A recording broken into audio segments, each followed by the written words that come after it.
Hello बच्चों, my name is Ravishankar Pandey और आज हम लोग क्लास 10 साइंस का बहुत इंपॉर्टेंट टॉपिक पढ़ने वाले हैं जिसका नाम है कंजर्वेशन ऑफ मोमेंटम। ठीक है, तो देखिए, किसी भी टॉपिक को पढ़ने से पहले उस टॉपिक के बारे में जानना चाहिए कि टॉपिक क्या बोल रहा है।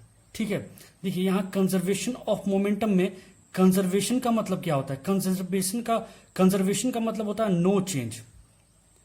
कंजर्वेशन का मतलब क्या होता है? नो चेंज, किसी भी तरह का चेंज नहीं आना। किसमें नहीं आ रहा है यहाँ चेंज? मोमेंटम में। ठीक है, मोमेंटम को हम लोग पहले पढ़ चुके हैं, P is equal to M into V, mass into velocity. Momentum को हम लोग P से डिनोट करते हैं और मास इंटू वेलोसिटी होता है मोमेंटम। देखिए, कंजर्वेशन ऑफ मोमेंटम जो है ना, ये तब डिस्क्राइब होता है जब दो ऑब्जेक्ट आपस में कोलाइड करता है। ठीक है, जब आपस में दो ऑब्जेक्ट लड़ता है, कोलाइड करता है, तब उसे हम उस जगह हम लोग कंजर्वेशन ऑफ मोमेंटम का यूज करते हैं। और according to this conservation of momentum, when two objects collide with each other, then the momentum of that two objects before collision and the momentum of that two object after collision will be equal. इसका मतलब ये हुआ कि वो जो दो object होगा ना, जो आपस में कोलाइड करेगा, मान लीजिए ये दो ऑब्जेक्ट है A और B। ठीक है, इसका मास है ma, इसका मास है mb। ये जो दो ऑब्जेक्ट आपस में मान लीजिए ऐसे मूव कर रहा है, और जब ये आपस में कोलाइड करेगा ना, ऐसे मान लीजिए ऐसे लड़ेगा जब साथ में, ठीक है, a एंड b, तो इसका जो मोमेंटम होगा ना, पहले जो मोमेंटम होगा कोलिजन के पहले और कोलिजन के बाद जो मोमेंटम होगा, दोनों इक्वल होगा। मोमेंटम हम लोग पढ़े हैं P is equal to mb। इसका मतलब हुआ इसका जो मोमेंटम आएगा इस समय, ठीक है ना, कोलिजन के पहले, बिफोर कोलिजन, आफ्टर कोलिजन। ठीक है, कोलिजन के पहले और कोलिजन के बाद जो इस सिस्टम का मोमेंटम होगा ना, वो कंजर्व्ड रहेगा। मतलब मोमेंटम में किसी भी तरह का चेंज नहीं आएगा। ठीक है, तो चलिए इसका डेरिवेशन हम लोग देखते हैं, इसका डेरिवेशन कैसे होता है। ठीक है, चलिए, let us consider two balls A and B। ठीक है, दो बॉल हम लोग ले लेते हैं, A एंड B। ठीक है, जिसका मास हम लोग ले लेते हैं, मासेस MA एंड MB। ठीक है, दोनों का मास MA और MB ले लिए, और मान लीजिए ये दोनों का इनिशियल वेलोसिटी था UA एंड UB। ठीक है, क्या समझे हम लोग अभी तक? अभी तक हम लोग ये समझे कि मान लीजिए हम लोग दो ऑब्जेक्ट लिए हैं, दो बॉल लिए हैं, ball A and ball B। Ball A का मास है MA, बॉल B का मास है MB। बॉल A जो मूव कर रहा है इस साइड, ठीक है, उसका इनिशियल वेलोसिटी UA है, और बॉल B जो मूव कर रहा है इस साइड, उसका इनिशियल वेलोसिटी UB है। ठीक है, इतना समझ गए हम लोग। अब देखिए, अब मान लीजिए यहां दोनों में कोलिजन हुआ। ठीक है, ball A and ball B। ठीक है, अब देखिए, अब यहां हम लोग न्यूटन्स थर्ड लॉ पढ़े हुए हैं कि every action, for an every action there is equal and opposite reaction. ठीक है, तो बॉल A जो है ना, वो बॉल B पे एक फोर्स लगाएगा। ठीक है, उसको हम लोग FAB बोलते हैं। कैसे बोलते हैं? देखिए कैसे पढ़ते हैं इसको, FAB को, force on ball B due to A। ठीक है, क्या बोले हम? Force on ball B। ये जो है ना, बॉल A बॉल B पे जो फोर्स लगा रहा है, force on ball B due to A। ठीक है, और एक फोर्स बॉल B भी लगाएगा A पे, उसको हम लोग बोलेंगे force on ball A due to B। ठीक है, इतना समझ गए हम लोग यहां तक। यहां क्या हो रहा था? कोलिजन हुआ। ठीक है, अब मान लीजिए कोलिजन के बाद बॉल A और बॉल B फिर इसी पाथ को लेते हुए आगे बढ़ गया। ठीक है, अब क्या मास तो नहीं चेंज होगा, कोलिजन के बाद भी दोनों का मास तो एक ही रहेगा, लेकिन जो इनिशियल वेलोसिटी UA और UB था, अब क्या हो जाएगा? उसका वेलोसिटीज VA और VB। ये क्या हो गया? Final velocity of ball A and final velocity of ball B। ठीक है, ये हम लोग ये जो तीन सिनेरियो दिखे। यहां क्या हुआ, बिफोर कोलिजन, कोलिजन के पहले दो बॉल मूव कर रहा था और यहां कोलिजन हुआ और यहां आफ्टर कोलिजन। ठीक है, कोलिजन के बाद क्या चेंज क्या हुआ, ठीक है ना, मास तो वही रहेगा दोनों ऑब्जेक्ट का, लेकिन चेंज क्या हो रहा है, दोनों का वेलोसिटी वी ए और वी बी चेंज हुआ। ठीक है, इतना समझिए। अब देखिए, अब कुछ चीज हम लोग नोट करते हैं जो जरूरी है। बॉल ए और बॉल बी के बारे में कुछ चीज हम लोग नोट करते हैं। ठीक है, बॉल ए हम लोग मास क्या लिए थे, बॉल ए में, बॉल ए का मास लिए थे एम ए।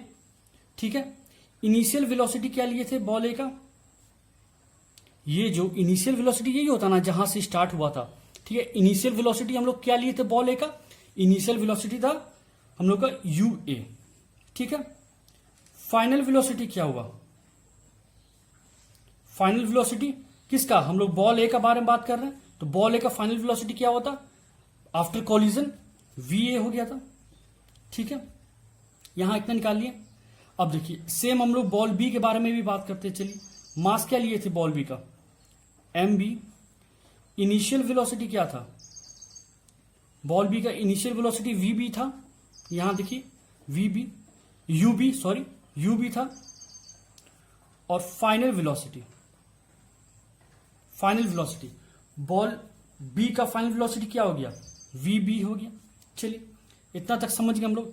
अब देखिए इनिशियल मोमेंटम, मोमेंटम हम लोग क्या पढ़े हुए हैं, अभी हम लोग ने डिस्कस किया था, momentum P is equal to M V होता है। ठीक है, इनिशियल मोमेंटम बॉल ए का क्या होगा, चलिए बताइए। इनिशियल मोमेंटम, इनिशियल मोमेंटम, अभी देखिए हम लोग बॉल ए का बारे में बात कर रहे हैं। ठीक है, ये बॉल ए है, ये बॉल बी है। Initial momentum of ball A क्या होगा, m A you A. You A क्यों लिख रहे हैं हम लोग, यू ए इसलिए लिख रहे हैं क्योंकि इनिशियल मोमेंटम का बात हो रहा है। ठीक है, फाइनल मोमेंटम क्या होगा,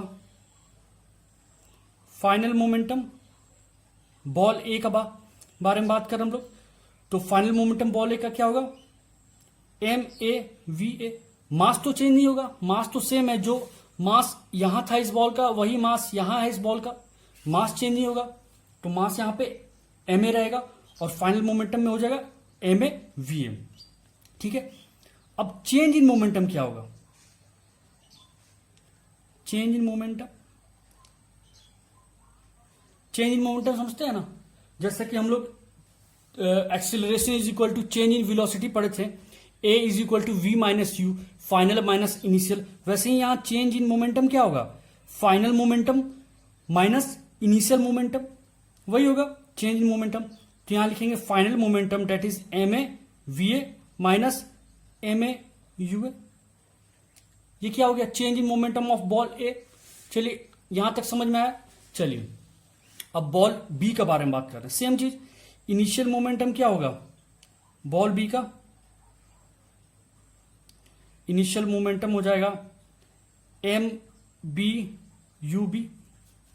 इनिशियल का बात कर रहे हैं इसलिए यू बी होगा। फाइनल मोमेंटम क्या हो जाएगा बॉल बी का, बताइए। फाइनल मोमेंटम यहां बॉल बी का मोमेंटम क्या हो जाएगा, P is equal to M V होता है, तो M क्या है एम ए और V क्या है वी बी, तो हो जाएगा एम बी वी बी। ठीक है, यहां तक समझिए। अब देखिए यहां भी जैसे बॉल ए के लिए चेंज इन मोमेंटम निकाले, वैसे बॉल बी के लिए भी चेंज इन मोमेंटम निकालेंगे। तो change in momentum, ball B का चेंज इन मोमेंटम क्या हो जाएगा बताइए, वही होगा final minus initial, final momentum minus initial momentum is change in momentum. ठीक है, चलिए तो यहां हो जाएगा M B V B minus M B U B. ठीक है, फाइनल माइनस इनिशियल, यहां भी वही था फाइनल माइनस इनिशियल। यहां तक समझ में आ गया। अब देखिए, अब हम लोग न्यूटन थर्ड लॉ पढ़े थे, ठीक है ना, याद कीजिए। From third law of Newton, क्या था न्यूटन का थर्ड लॉ, न्यूटन का थर्ड लॉ था, जब भी कोई ऑब्जेक्ट दूसरे ऑब्जेक्ट पे फोर्स लगाता है तो दूसरा जो ऑब्जेक्ट है ना वो भी पहले ऑब्जेक्ट पे इक्वल फोर्स लगाएगा, लेकिन उसका डायरेक्शन ऑपोजिट रहेगा। Equal in magnitude but opposite in direction. इसी को हम लोग शॉर्ट में बोलते हैं every action has an equal and opposite reaction. ये एक्शन फोर्स लगाएगा बॉल ए तो रिएक्शन फोर्स बॉल बी लगा देगा इस पे। ठीक है, तो हम लोग क्या पढ़े थे, यहां ऐसे लिख सकते हैं F A B is equal to minus F B A लिख सकते हैं। कैसे लिख सकते हैं बताइए, ये जो फोर्स लगाया इस फोर्स के बराबर होगा, जो फोर्स बी लगाया ए पे वही फोर्स लगाया ए लगाया बी पे। मैग्नीट्यूड तो दोनों का सेम है, डिफरेंट क्या है, डायरेक्शन। डायरेक्शन के लिए हम लोग निगेटिव साइन यहां यूज किए। ठीक है, ये न्यूटन का थर्ड लॉ से हम लोग को पता चला था। अब आगे देखते हैं, आगे देखिए, अब न्यूटन का थर्ड लॉ हो गया। अब यहां देखिए, यहां वैल्यू पुट करते हैं एफ ए बी। याद कीजिए हम लोग from Newton second law, Newton का सेकेंड लॉ हम लोग क्या पढ़े थे, force is directly proportional to change in momentum पढ़े थे, याद आया, change in momentum by time taken. According to Newton second law force is directly proportional to the rate of change of momentum था। ठीक है, यहां भी वैसे ही करना हम लोग को। हम लोग क्या लिखेंगे, एफ ए बी का एक बार लिखेंगे जो फोर्स बी लगाया ए पे, और एक बार एफ बी ए लिखेंगे जो फोर्स ए लगाया बी पे। ठीक है, दो लिखेंगे। देखिए कैसे लिखते हैं, देखिए चेंज इन मोमेंटम यहां निकाले हुए हैं। Force is directly proportional to change in momentum by time. Time तो दोनों में एक ही लगेगा, कोलिजन में टाइम तो वही लगेगा ना, एक ही टाइम में दोनों कोलाइड किया था तो टी दोनों के लिए एक ही हो जाएगा। Change in momentum, change in momentum क्या था, change in momentum for ball A क्या था, m A we A minus M A you A था, by change in momentum by time है यहां पे तो टाइम लिख दिया। ठीक है, इतना समझ में आया। अब देखिए बॉल ए बी पे कितना फोर्स लगाया वो लिखना है, फिर चेंज इन मोमेंटम हम लोग निकाले हुए हैं यहां पे, यहां चेंज इन मोमेंटम निकाले थे ना, देखिए यहां निकाले हुए हैं। इस चेंज इन मोमेंटम को यहां लिखते हैं M B V B minus M B U A divided by T. ठीक है, अब देखिए यहां जो हम लोग लिखे थे ये दोनों इक्वल होगा, इक्वल एंड ऑपोजिट फोर्सेस लगा रहा है, इक्वल तो दिखा दिए, ऑपोजिट फोर्सेस लगा रहा है उसके लिए माइनस साइन लगाएंगे जैसे यहां माइनस था। ठीक है, सेम चीज बस हम लोग वैल्यू पुट किए हैं, एफ ए बी का वैल्यू पुट किए, एफ बी ए का वैल्यू पुट किए। ठीक है, और लिख दिए। देखिए according to Newton second law force is directly proportional to change in momentum divided by time taken. Change in momentum हम लोग दोनों बॉल का निकाल के रखे हुए थे, बॉल ए और बॉल बी का, बस यहां पुट किए हैं change in momentum by time. अब देखिए टाइम से टाइम यहां कट हो जाएगा। ठीक है, अब क्या कर सकते हैं, अब हम लोग कुछ नहीं, ये जो बच गया वैल्यू इसको पहले नोट करते हैं। ठीक है, ये जो वैल्यू बचा हुआ है उसको हम लोग नोट करते हैं। देखिए M A we A minus M A you A, sorry यहां यू ए होगा और यहां यू बी होगा। ठीक है, is equal to M B V B minus M B U B. ठीक है, ये बचा हुआ है, यहां निगेटिव साइन है। ठीक है, अब देखिए यहां का v का टर्म है तो एक काम करते हैं, v का टर्म को इस साइड ले आते हैं। ठीक है ना, ये माइनस में है तो v का टर्म को इस साइड ले आते हैं, तो एम ए वी ए ये माइनस में है, यहां आएगा तो क्या हो जाएगा, प्लस का साइन हो जाएगा, plus M B V B. ठीक है, v और v का टर्म को एक साइड ले आए हम लोग। ठीक है, अब देखिए ये एम ए यू है और यहां भी यू है तो इसको इस साइड लेके आते हैं। ठीक है, तो M A you A plus M B U B. ठीक है, यहां तक समझ में आ गया। अब देखिए ये क्या आ गया, ये टोटल क्या है, ये फाइनल वेलोसिटी है, फाइनल मोमेंटम है ना, वी ए, और सॉरी यहां पे वी बी आएगा ना, ये वाला यहां आया था तो वी बी होगा, ठीक है। तो एम बी वी बी ये यहां आया, ठीक है। तो ये क्या हो गया, फाइनल मोमेंटम, और क्या हो गया, ये इनिशियल मोमेंटम, तो इक्वल हो गया। तो कंजर्वेशन ऑफ मोमेंटम यही बोलता है, ठीक है ना, कि किसी भी दो ऑब्जेक्ट का जब कोलिजन होता है ना, यहां देखिए, जब किसी भी दो ऑब्जेक्ट का कोलिजन हुआ तो जो मोमेंटम बिफोर था, मतलब कोलिजन के पहले जो मोमेंटम था दोनों ऑब्जेक्ट का, कोलिजन के बाद भी दोनों ऑब्जेक्ट का मोमेंटम सेम रहेगा, ठीक है। तो ये फाइनल है, ये इनिशियल है, इसको हम लोग अरेंज कर देते हैं, इसको यहां ले आते हैं पूरा, और इसको यहां ले आते हैं, क्योंकि ये तो इनिशियल है तो इनिशियल को पहले रहना चाहिए, फाइनल को बाद में रहना चाहिए। इसको पूरा उठा के यहां ले आते हैं, तो M A you A plus M B U B is equal to M A we A plus M B V B, ठीक है। अब देखिए, अब ध्यान से समझिए, समझने वाला चीज क्या है, ये देखिए एम ए यू ए क्या है, इनिशियल मोमेंटम है किसका, ऑफ बॉल है। एम बी यू बी क्या है, इनिशियल मोमेंटम है किसका, ऑफ बॉल बी। इसका मतलब हुआ sum of initial momentum of ball A and ball B किसके इक्वल है, final momentum of ball A and ball B. ये फाइनल मोमेंटम हो गया, final momentum of ball A, और ये क्या हो गया, final momentum of ball B, ठीक है।